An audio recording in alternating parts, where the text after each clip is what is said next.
యోగం చేయడంలో ఈ సోమరితనం ఉంటే వాళ్ళు కృత్యులు కాలేరు. అంటే సక్సెస్ కాలేరు. ఎన్ని సంవత్సరాలున్నా ఇప్పుడు మనం తెల్లవారుజామున లేవలేకపోతున్నాము అంటే సోమరితనమే కారణం.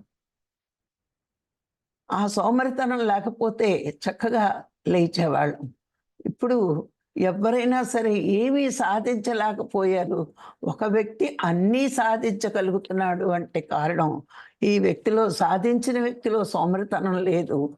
సాధించలేని వ్యక్తిలో ఎక్కడో ఏదో లోపల సోమరితనమనే గుణం ఉంది.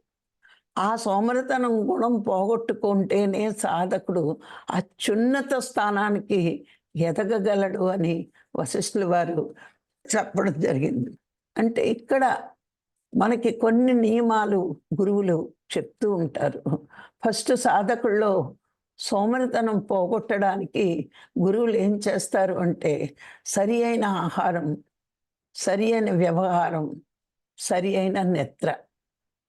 సరి అయిన ఆహారం వల్ల వాళ్ళు చెప్తారు. మనకు భగవద్గీతలో కూడా మితాహారం అని చెప్పడం జరిగింది. అంటే అధిక నిద్ర, అధిక తిండి వల్లే అధిక నిద్ర. అందుకే మితాహారం అంటారు. సాధకుడికి ఎప్పుడూ కూడా మితాహారం అవసరం. అధికంగా తినడం వల్ల బద్ధకం, దాంతోపాటు సోమరితనం వస్తుంది. ఏ పని చెయ్యకుండా ఉండడమే సోమరితనం. ఏ పనికి ప్రయత్నించకుండా ఉండడమే సోమరితనం. మరి ప్రయత్నించగలిగిన శక్తి ఉండి కూడా ప్రయత్నించకపోతే వాళ్ళు ఏమంటారు? సోమరులు అంటారు.